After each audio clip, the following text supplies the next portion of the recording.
¿Qué tal, mis hermanos? Bienvenidos al canal de Ministerio Séptimo Milenio. Es un placer estar con ustedes nuevamente, esta vez trayendo una nueva serie, una nueva vieja serie en realidad, titulada Estudios sobre la Divinidad. ¿Por qué digo nueva vieja?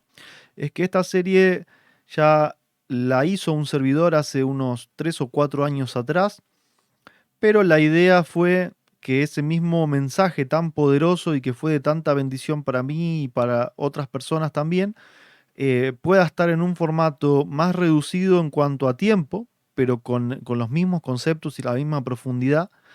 Y también, obviamente, el hecho de poder utilizar herramientas mejores y más acordes a la obra de Dios es el deseo que nos movió a poder remasterizar esta serie. Así que, sin más, vamos a meternos en lo que es el estudio de este primer tema, que es Dios el Padre, pero antes vamos a ir a la introducción del ministerio.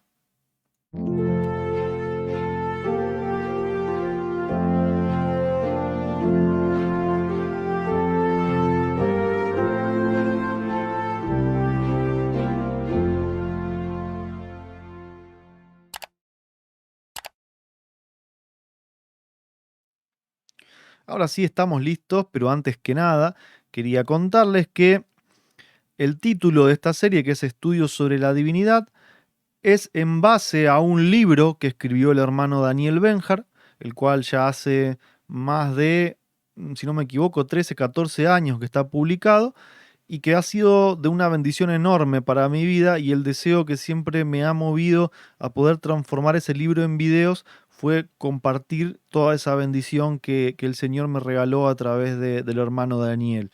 Entonces siempre en cada uno de los videos de esta serie, en la descripción vamos a dejar el enlace para que puedan descargar el libro y tenerlo como una herramienta de estudio. Dios el Padre es el tema número uno, el cual hoy nos va a ocupar el tiempo de estudio, ¿sí? Vamos a estudiar por separado quién es Dios el Padre, quién es Jesús, quién es el Espíritu Santo, y también vamos a analizar algunos textos que pueden ser complicados a veces para nosotros en la palabra de Dios. Sin más, nos metemos en el estudio de la palabra pidiendo al Padre que nos dé sabiduría y que nos bendiga. Primera de Corintios 8, 5 y 6 es el primer versículo que nos va a definir quién es Dios el Padre, ¿no? El apóstol Pablo le escribe a la iglesia cristiana, porque aunque haya algunos que se llamen dioses o en el cielo o en la tierra, como hay muchos dioses y muchos señores, para nosotros, empero, no tenemos más de un Dios, el Padre, del cual son todas las cosas y nosotros en él, y un Señor Jesucristo, por el cual son todas las cosas y nosotros por él. Entonces el apóstol define que hay un solo Dios, que ese Dios es el Padre, que Jesucristo es un Señor, y también nos define cuál es el modelo en el cual Dios se manifiesta al universo. Todo procede del Padre, el Padre es la fuente, por medio del Hijo. El Hijo es el canal, ¿sí?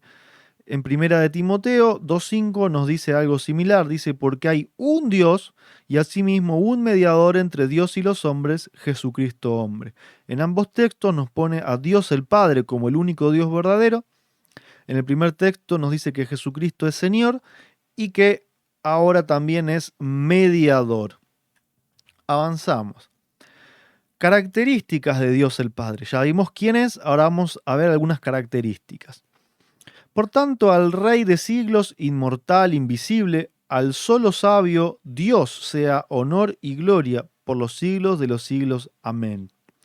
Que guardes el mandamiento sin mácula ni reprensión hasta la aparición de nuestro Señor Jesucristo, la cual a su tiempo mostrará el bienaventurado y solo poderoso Rey de reyes y Señor de señores, quien solo tiene inmortalidad, que habita en luz inaccesible, a quien ninguno de los hombres ha visto ni puede ver, al cual sea la honra y el imperio sempiterno. Amén. Tenemos bastantes paralelos entre estos dos versículos, ¿no es cierto? Nos habla de que Dios es inmortal, de que es invisible, de que es el soberano absoluto, el solo, es el Rey de reyes, es el Rey de los siglos, que habita en luz inaccesible, también es invisible para el hombre, y en ambos textos él nos remarca que a él sea la gloria, la honra y el imperio sempiterno por los siglos de los siglos. Amén. Eso es lo que nos comunica el apóstol Pablo, ¿sí? Sin opiniones personales, estamos sacando de forma literal lo que el apóstol ha escrito en la palabra de Dios. En Juan 14, dice Felipe, hablando a Jesús, Señor, muéstranos el Padre y nos basta. Jesús le dice, ¿tanto tiempo hace que estoy con vosotros y no me has conocido, Felipe? El que me ha visto al Padre. ¿Cómo pues dices tú, muéstranos al Padre? ¿No crees que yo soy en el Padre y el Padre en mí? Las palabras que yo os hablo, no las hablo de mí mismo, mas el Padre que está en mí, Él hace las obras. Creedme que yo soy en el Padre y el Padre en mí. De otra manera, creedme por las mismas obras. Y ampliando este concepto, el apóstol Pablo en Hebreos 1 dice que Jesús es el resplandor de su gloria y la imagen misma de su sustancia. Entonces a eso se refería Jesús cuando dice, el que me ha visto al Padre. Y aparte, bueno, aprovecha eh, no solamente a fundamentar sobre su aspecto físico, sino también en cuanto a la autoridad, ¿no es cierto? Las obras que Él hago, Él las hace por mí. O sea, las obras que yo hago, Él las hace por mí. El principal mandamiento y el Dios verdadero. En Santiago se nos dice, tú crees que Dios es uno, bien haces. También los demonios creen y tiemblan. Se nos dice entonces que Dios es uno, Pablo nos dijo que ese Dios es el Padre, y los demonios también así lo creen. Y en Juan 17:3 está una de las palabras más hermosas de la Biblia.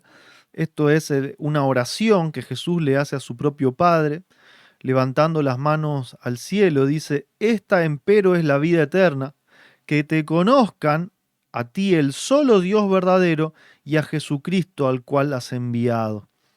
Jesús mismo nos define al Padre como el único Dios verdadero y Él no se pone en un mismo grupo o en una misma altura que Él. Y en Deuteronomio 6, 4 y 5 podemos encontrar la famosa Shema. La palabra Shema es oír, ¿no es cierto? Lo usan mucho los judíos hasta el día de hoy y reza lo siguiente el texto, ¿no es cierto? Oye Israel, Jehová nuestro Dios, Jehová uno es, y amarás a Jehová tu Dios de todo tu corazón y de toda tu alma y con todo tu poder. Entonces la Shema, el gran mandamiento que ya aparece en la ley de Dios en Deuteronomio, nos dice que Jehová Dios es uno. Y si nosotros no queremos hacer que la Biblia se contradiga a sí misma, tenemos que seguir lo que Pablo dice, ¿no es cierto? La línea de Pablo, que ese Dios es el Padre. En Juan 20, dícele Jesús, no me toques porque aún no he subido a mi Padre, mas ve a mis hermanos y diles, subo a mi Padre, a vuestro Padre, a mi Dios y a vuestro Dios.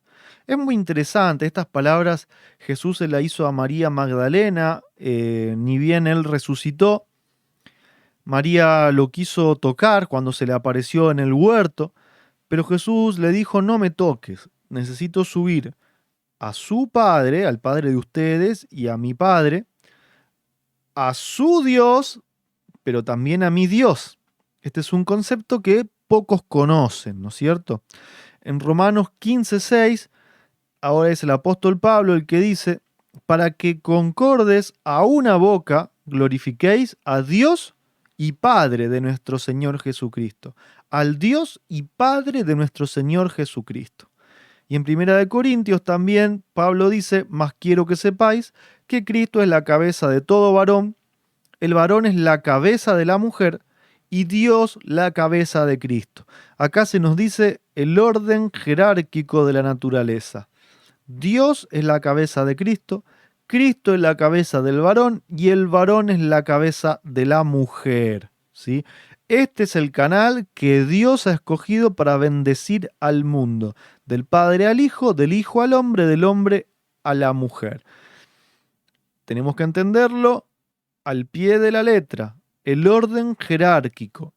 En este caso, lo que a nosotros nos interesa, más allá de que también hay una aplicación para nuestros tiempos en donde se ha desvirtuado y se ha demonizado que el hombre sea cabeza de la mujer, lo que a nosotros nos concierne es que Dios es la cabeza de Cristo. En 1 Corintios 15 se nos relata cómo van a ser las cosas cuando todo se acabe, cuando el pecado se acabe. Y el apóstol lo describe de esta manera. Luego el fin, cuando entregará el reino a Dios y Padre, o sea, Cristo entregará el reino al Dios y Padre, a su Dios y a su Padre, cuando habrá quitado todo imperio y toda potencia y potestad, porque es menester que Él reine, o sea, que Cristo reine, hasta poner a todos sus enemigos debajo de sus pies.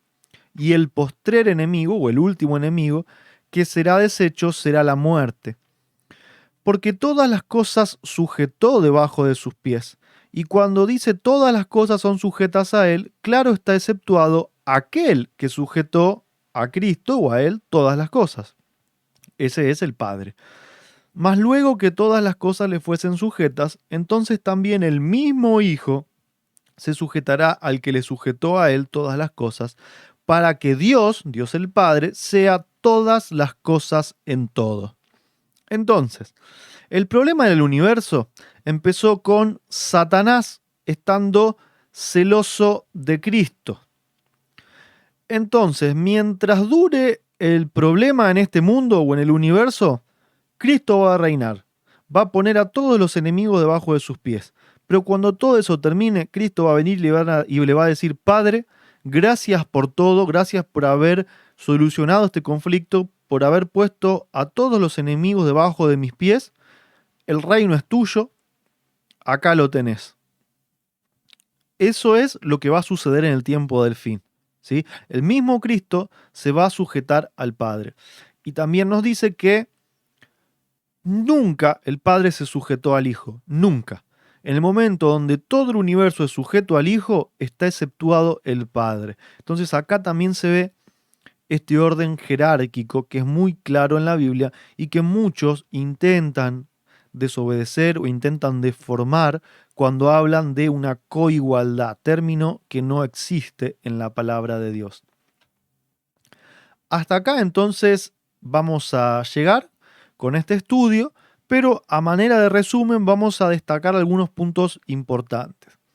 El único Dios verdadero es Dios el Padre, y esto está dicho no solo por el apóstol Pablo, sino por el mismo Cristo. Entonces, si Cristo dice que su Padre es el único Dios verdadero, no podemos andar diciendo de que hay un grupo de personas que componen a un Dios. Sería contradecir las palabras mismas de Jesús.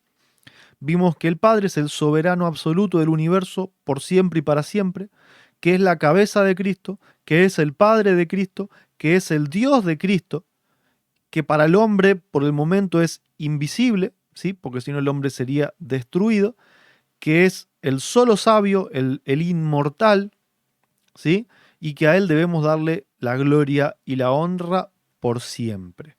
Espero que este tema haya sido de bendición y los invito a que puedan suscribirse al canal de Ministerio Séptimo Milenio, darle a la campanita para que les puedan llegar las notificaciones de los próximos temas. Justamente el próximo tema trata sobre Jesús. ¿Quién es Jesús, el Hijo de Dios? Bendiciones.